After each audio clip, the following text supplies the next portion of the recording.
क्या आपको पता है कि आपके देश में धर्म परिवर्तन के बाद आपको अपनी पूर्व स्थिति के जो लाभ हैं उसे छोड़ देना पड़ता है या संवैधानिक रूप से उसे ख़त्म कर दिया जाता है? तो जवाब है हाँ। अगर कोई दलित व्यक्ति अपना धर्म बदलता है तो आमतौर पर उसका एससी कैटेगरी का लाभ खत्म हो जाता है। तो सवाल ये उठता है कि क्या एसटी यानी शेड्यूल्ड ट्राइब के लोगों को भी के साथ भी यही कार्यक्रम किया जाता है, यानी उनको अपना धर्म बदलने के बाद उनका जो कैटेगरी लाभ होता है वो मिलता है कि नहीं? तो ये जवाब है कि नहीं, उनके कैटेगरी लाभ को ख़त्म नहीं किया जाता।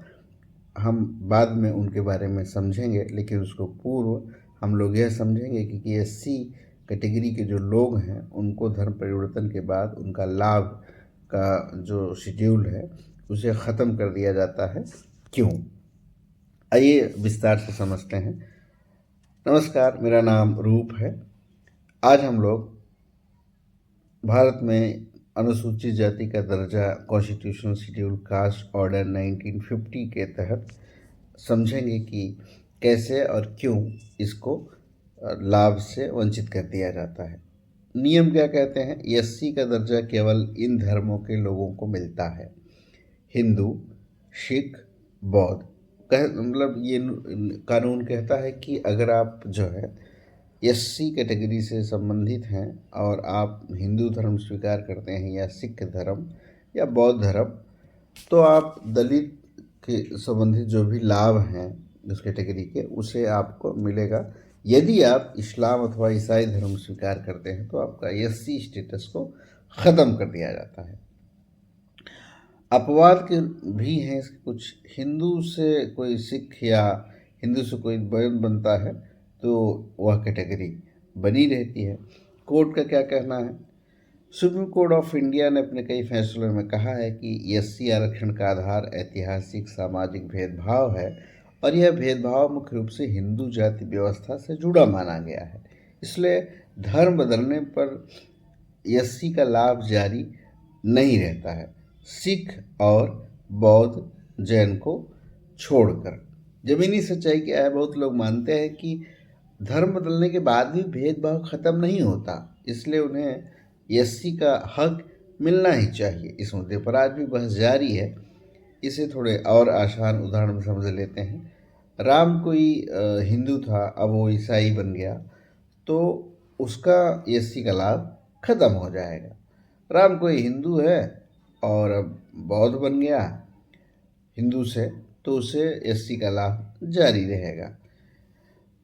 क्या इसके पीछे का रीज़न हम लोग समझेंगे कि क्यों ऐसा हुआ? इसके इस नियम के पीछे का मुख्य उद्देश्य समझना ज़रूरी है। ये सिर्फ कानून नहीं बल्कि एक सोच और ऐतिहासिक संदर्भ से जुड़ा हुआ मामला है। ऐतिहासिक भेदभाव को टारगेट करना। एससी आरक्षण की शुरुआत का मकसद था हिंदू समाज की जाति व्यवस्था में जिन लोगों पर सदियों तक अत्याचार हुए उन्हें आगे लाना। यह व्यवस्था मुख्य रूप से हिंदू धर्म की जाति आधारित व्यवस्था से जुड़ी मानी गई।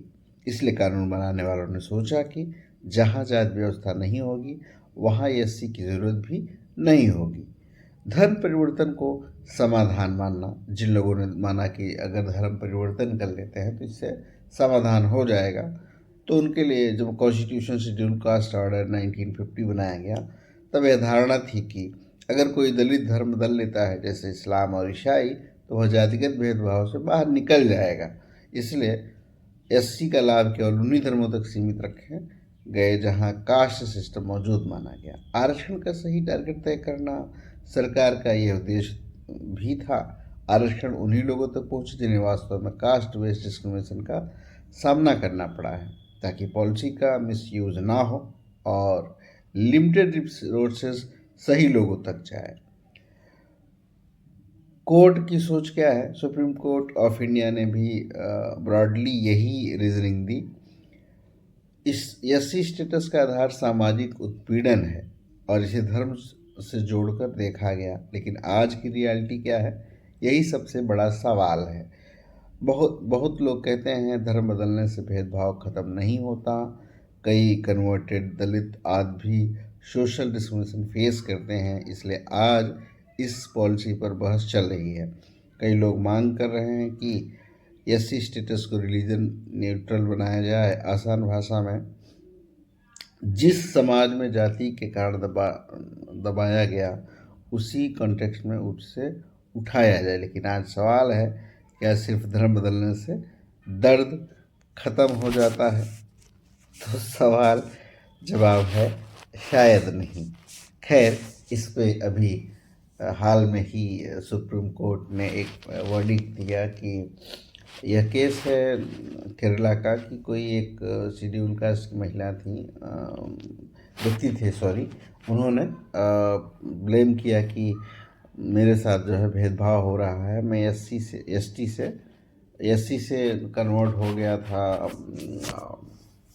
ईसाई में, और वो प्रैक्टिसिंग क्रिश्चियन थे। वो इसलिए जो है फिर माननीय सुप्रीम कोर्ट ने कहा कि नहीं, आप जो है नियम 1950 का जो है उल्लंघन कर रहे हैं, इसलिए आपको इसका लाभ नहीं मिलेगा और आपको इसके तहत ही अपने मुकदमों को लड़ना होगा। उसका फिर उसे सिरे से खारिज कर दिया गया। उसका एक लंबा केस है, उसके बारे में हम लोग किसी अन्य वीडियो में बात करेंगे। नमस्कार।